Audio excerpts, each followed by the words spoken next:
I want you to pay close attention to these words, for they contain within them the very essence of the law that governs all creation.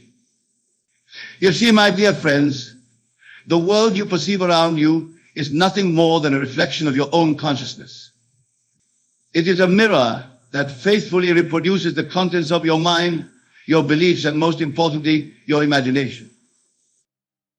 Let us begin by understanding a fundamental truth. You are God. Yes, you heard me correctly. You are God, individualized and made manifest in human form. The I am within you is God, and there is no other. This realization is the foundation upon which all manifestation rests. For when you truly understand and accept this truth, you will come to know that all power resides within you. Now, you might be wondering, Neville, how can I possibly manifest anything in just 48 hours? The answer, my friends, lies in the power of your imagination coupled with the feeling of the wish fulfilled. You see, creation is finished. All possible states already exist in the infinite mind eye, which is your own wonder of riches. Your task is not to create, but to select and occupy the state that you desire to experience.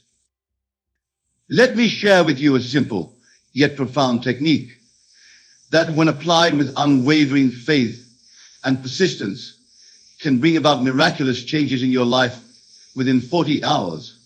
I call this technique living in the end. It is the art of assuming the feeling of your wish fulfilled, of experiencing in your imagination the reality you desire as if it were already a fact in your world. To begin, you must first clearly define what it is you wish to manifest. Be specific, my dear friends. The more clearly you can articulate your desire, the more powerfully you can imagine it. Once you have identified your desire, close your eyes and create a scene in your mind that implies the fulfillment of your wish. Make this scene as vivid and as real as possible. Engage all your senses. What do you see? What do you hear? What do you feel? What do you smell? What do you taste? For example, your desire is to manifest a new job. Imagine yourself sitting in your new office. Feel the texture of the chair beneath you. Look around and notice the details of your surroundings. Hear the sounds of your colleagues congratulating you on your new position.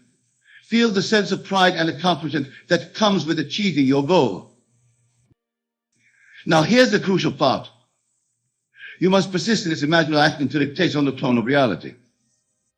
You must continue to dwell in this state, to live in the end, until you can no longer differentiate between your imaginative and your experience and your physical reality. This is what I mean when I say an assumption, though false, if persisted in, will harden into fact. Remember, my friends, imagination creates reality. What you assume to be true, what you feel to be real, must and will objectify itself in your world. This is the law, and it is infallible. Your three-dimensional world is nothing more than an outpicturing of your inner, four-dimensional reality. Now you might be thinking, but Neville, surely it takes more than just imagining to make things happen in the real world. Let me assure you it does not. Your imagination is the very substance of reality. It is the creative power of the universe, individualized as you. When you imagine and feel your wish fulfilled, you are literally rearranging the substance of the universe to conform to your assumption. Consider the words of William Blake: what seems to be is to those to whom it seems to be, and is productive of the most dreadful consequences to those to whom it seems to be. In other words, what you perceive to be real becomes real in its consequences. This is why it's crucial to carefully select the state you wish to occupy, for you will inevitably bear the fruit of that state. Let's delve deeper into the practice of living in the end. As you go about your day, carry with you the feeling of you are fulfilled. Let every action, every word, every thought be colored by the assumption that you are already the person you wish to be, that you already have what you desire. This is what it means to pray without ceasing. It is a constant, unbroken assumption of the reality of imagined state. Now, some of you might be wondering about the significance of the 48-hour period mentioned in our title. My dear friends, time is a construct of the human mind. In the realm of imagination, in the realm of God, there is no time. All is eternally all. However, in our three-dimensional experience, we perceive the passage of time. The 48-hour period is simply a focal point, a target for your faith and expectation. When you fully embody the feeling of your wish fulfilled, when you completely accept it as your present reality, you set in motion forces beyond your conscious understanding. These forces work tirelessly to bring about the conditions and circumstances necessary for the externalization of your assumption. Often this process happens much faster than you might expect, hence the 48-hour reference. But let me be clear, do not become fixated on the time frame. Your task is to assume the feeling of the wish fulfilled, to live in the end, regardless of any seeming delays or contradictions in your outer world. Remember the words of Scripture, though it tarry, wait for it, because it will surely come. It will not tarry. Now let's address a common stumbling block that many encounter on this path. You may find that as you attempt to live in your imaginal reality, your physical senses bombard you with evidence to the contrary. You might be tempted to give in to doubt, to abandon your assumption in the face of seeming failure. This, my friends, is the true test of your faith. In such moments, recall the words of Paul, "We walk by faith, not by sight." Your physical senses show you the world of effects, but your imagination deals with the world of causes. Persist in your assumption, no matter what your senses tell you. For it is your persistent assumption that will ultimately reshape your world. Consider the story of the fig tree in the Bible. Jesus, seeing a fig tree with no fruit, cursed it. The next day, Peter noticed that the tree had withered from the roots. This parable beautifully illustrates the power of assumption. Jesus did not wait to see the tree wither before believing it. He assumed it to be so and went on his way. The physical manifestation followed the assumption. In the same way, you must make your assumption and then go about your day, knowing with unwavering faith that what you have assumed must in the middle come to pass. This is the art of detachment. You plant the seed in your imagination and then you let it grow, trusting in the law that governs all creation. Now, some of you might be thinking, but Neville, what if I have conflicting desires? What if I'm not sure exactly what I want to manifest? This is a common concern, and it brings us to an important point. The power of your imagination is infinite, but it requires direction. You must be specific about what you want. If you find yourself torn between different desires, take some time to reflect on what truly resonates with your innermost being. What aligns with your highest good? What brings you a sense of fulfillment and joy when you imagine it? This is where the practice of meditation can be immensely helpful. Quiet your mind, go within, and listen to the voice of your higher self. Once you have clarity about your desire, commit to it fully. Do not waver between states. Choose the state that represents the fulfillment of your wish and occupy it completely. Remember, you can revise your choice at any time, but while you are assuming a particular state, give it your full attention and belief. Let's take a moment to address another crucial aspect of this practice, is the feeling. It's not enough to merely visualize everything what you desire. You must feel it. You must emotionally embody the state of having your wish fulfilled. Emotion is the fuel that powers your imagination and brings your atoms to life.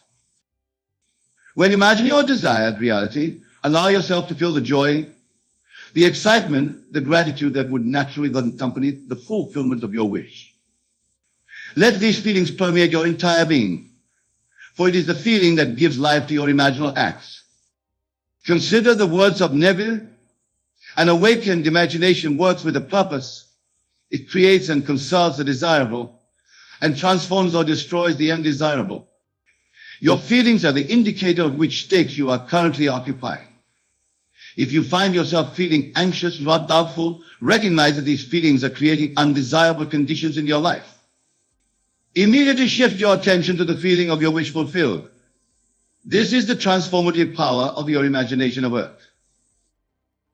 Now let's explore a powerful technique that can help you maintain the feeling of your wish fulfilled throughout your day. I call this technique the congratulate scene. Imagine a scene where a friend or loved one is congratulating you on achieving your desire. Hear their words of praise and congratulations. Feel the warmth of their embrace. Allow yourself to fully experience the joy and satisfaction of this moment. Replay this congratulatory scene in your mind whenever you need to reinforce your assumption. Use it as a touchstone to bring you back to the feeling of your wish fulfilled. The more you practice this, the more natural and real it will become, until it permeates your entire consciousness.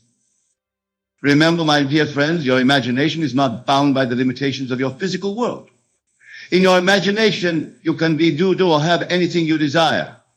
There are no restrictions, no limitations, except those you impose upon yourself. Therefore, dare to imagine greatly. Dare to assume the best for yourself and for others. As we continue our exploration of this profound law, let us consider its implications in our daily lives. Every moment of every day, you are using your imagination, whether consciously or unconsciously. Every thought, every assumption is shaping your reality. This realization brings with it great responsibility, but also a great opportunity. You have the power to consciously direct your imagination towards the fulfillment of your desires.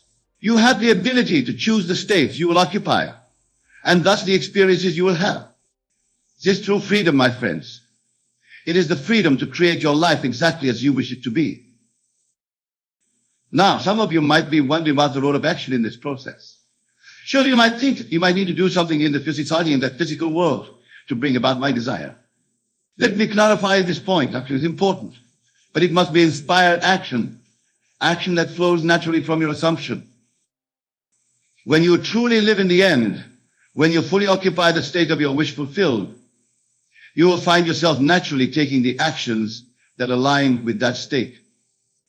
These actions will not feel force-trained. They will feel natural and effortless because they are simply an expression of who you have become in your imagination. Consider the example of a person who desires to be a successful author. This person doesn't need to force themselves to write. Instead, they assume the state of being a successful author. They live from that state, feeling the satisfaction and joy of having written best-selling books. From this assumed state, the act of writing flows naturally and joyfully. It becomes an expression of who they are, rather than a chore they must complete. This is the difference between inspired action and forced action. Inspired action comes from being, while forced action comes from a sense of lack or need. Always remember being precedes doing. First, be the person who has what you desire, and the doing will follow naturally. Now let's address a question that often arises: what about other people? Don't they have their own free will? How can my imagination affect them? This is a profound question, and it touches on the very nature of reality itself. Remember, my dear friends, there is only one consciousness. The I am within you is the same I am that animates all of creation. When you change your conception of yourself, you change your conception of others. As you assume a new state for yourself, you are simultaneously assuming a state for you, anyone in your world. This doesn't mean you're controlling others or infringing on their free will. Rather, you're experiencing a different version of them that aligns with your new state. In essence, you're moving into a parallel reality where everyone plays the part that fits your new assumption. This understanding liberates you from the need to change others or to manipulate external circumstances. Your only task is to change yourself, to assume the state of consciousness that aligns with your desire. As you do this, you will find that others naturally conform to your new assumption.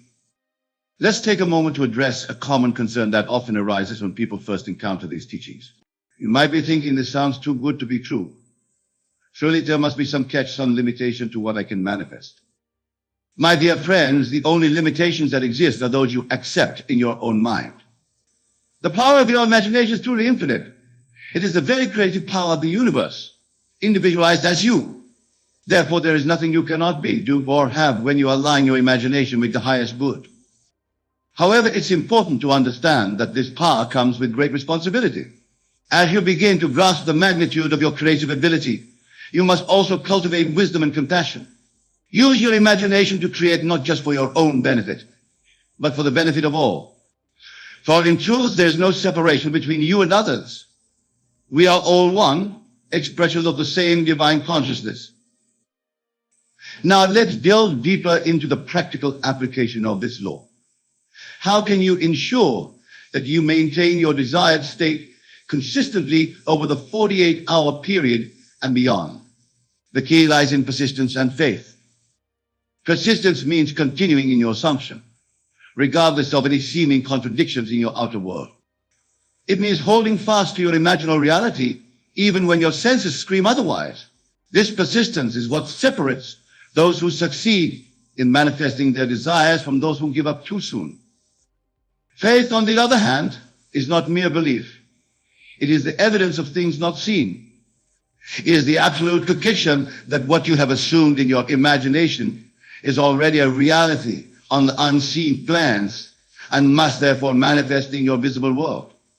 This faith is unshakable, for it is based on your understanding of the law that governs all creation.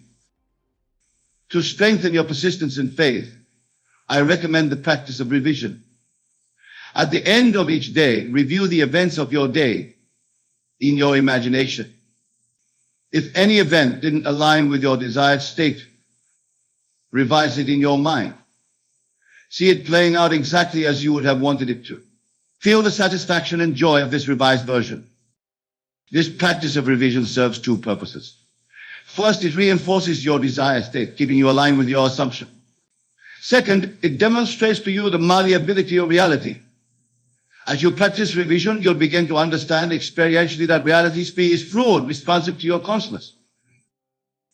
Another powerful technique to maintain your state is the use of affirmations. These are not mere positive statements, but declarations of truth about your desired reality. Speak these affirmations with feeling, knowing that they are already true on the unseen planes. For example, if your desire is financial abundance, you might affirm, I am wealthy beyond measure. Money flows to me easily and abundantly. Say these words with conviction, feeling the truth of them in every fiber of your being. Let the feeling these words evoke permeate your entire consciousness. Remember that the words themselves are not magic. It's the feeling they evoke, the state they put you in, that creates the bridge between your current reality and your desired reality. Always couple your affirmations with the feeling of the wish fulfilled. Now, as we approach the final stretch of our 48-hour manifestation period, it's crucial to address the concept of detachment. This might seem contradictory at first. How can you live in the state of your wish fulfilled, your wish simultaneously detached from the outcome? The key is to understand that detachment doesn't mean indifference. It means trusting in the law, knowing that what you have assumed must come to pass. It means relinquishing anxiety and doubt and resting in the certainty of your assumption. Think of it this way: when you plant a seed in the ground, you don't dig it up every day to check if it's growing. You trust in the natural process of growth. You water it, provide sunlight, and then you let it be. This is the kind of detachment I'm talking about. Plant the seed of your desire in your imagination. Nurture it with your assumption, and then let it grow. As we near the end of our 48-hour period, you might find yourself becoming anxious or impatient to see results. This is natural. It's important to resist the urge to look for signs or to test the law. Remember, what the world is a reflection of your inner state. If you're constantly looking for proof, you're actually assuming a state of lack or doubt. Instead, continue to live from the state of your wish fulfilled. Go about your day with the calm assurance that your desire is already yours. Let go of the when and how. Trust that the infinite intelligence of the universe knows the perfect timing and the perfect way to bring your assumption into physical reality. Now, let's address a question that often arises. What if I don't see my desire manifested within 48 hours? My dear friends, remember that time is a construct of the human mind. In the realm of imagination, in the realm of God, there is no time. Your task is not to make your desire happen within a certain time frame, but to assume the feeling of the wish fulfilling regardless of outer appearances. If the 48-hour period passes and you haven't seen physical evidence of your desire, do not be discouraged. This is not a failure, but an opportunity to deepen your faith and strengthen your assumption. Continue to live in the end. Persist in your assumption. For it is written, the vision has its own appointed hour. It ripens, it will flower. If it be long, then for it is sure, and it will not be late. Remember, the law is infallible. What you assume with feeling must objectify it in your world. Sometimes the seed you've planted needs more time to germinate. Sometimes things need to rearrange themselves in the invisible realm before they can manifest in the visible. Your job is to hold fast your assumption to continually in the end, knowing that the trial must come to pass. As we conclude our exploration of this profound law, I want to remind you of a fundamental truth. You are the operant power in your world. Your consciousness is the only reality. Everything you perceive is a reflection of your own wonderful human imagination. This understanding brings with it immense power, but also great responsibility. Use this power wisely. Use it to create a life of joy, abundance, and fulfillment, not just for yourself, but for all of humanity. For in truth, there is no separation between you and others. We are all one, expressing the same divine consciousness. My dear friends, you now have in your possession the key to unlocking the infinite potential of your imagination. You understand that by assuming the feeling of your wish fulfilled, by living in the end, you can manifest anything in your world. Go forth now and apply this law in your life. Test it for yourself. For it is in the application, in the living of this truth, that you will truly come to know its power. Remember, your imagination is the very substance of reality. Use it consciously, use it lovingly, and watch as your world transforms before your very eyes. In closing, I want to leave you with these words. You are divine. You are limitless. You are the creator of your reality. Embrace this truth. Live from this understood, and nothing will be impossible for you. The world is yours to shape according to your highest vision. Thank you, my wonderful friends, for your attention and your presence. May you go forth and create a life beyond your wildest dreams. For truly, with your imagination as your guide, anything is possible. Anything can be manifested. And it all begins with this simple yet profound practice. Assume the feeling of your wish fulfilled. Live in the end. And watch as your world transforms to match your assumption. Remember, you are not bound by your past, by your current circumstances, or by what others think is possible for you. You are bound only by the limits of your own imagination. And as we've discovered, that imagination is infinite in its potential. So dream big, my friends. Imagine greatly. Assume states that fill you with joy, with excitement, with a sense of purpose and fulfillment. For as you do so, you are quite literally reshaping the substance of the universe to match your assumption. And remember, this is not a one-time event. This is a way of life. Continue to use your imagination consciously. Continue to assume the states you desire. And you will find that your life becomes an ever-unfolding miracle, a constant demonstration of the creative power that resides within you. Go now and put this law to the test. Live these next 48 hours from your wish fulfilled. Feel it, embody and become it. And know with absolute certainty that what you are assuming must and will manifest in your world. You are the author of your life story. Write it beautifully, write it boldly, and watch as the universe conspires to bring your grandest visions into reality. For truly with your imagination as your ally, there are no limits to what you can achieve, what you can come, what you can manifest. The power is yours. The choice is yours. The life you desire is yours for the taking. Simply assume it, feel it, live it, and must be so. This is the law, and it cannot fail. Thank you, my dear friends. May your journey of conscious creation be filled with joy, wonder, and endless possibilities. Remember always you are God individualized, and your imagination is the creative power of the universe. Use it wisely, use it lovingly, and watch as miracles unfold in your life. Go forth now and create the life of your dreams, for it is your divine right and your sacred responsibility. The world awaits your creative touch. Shape it with love, with wisdom, and with the full power of your awakened imagination.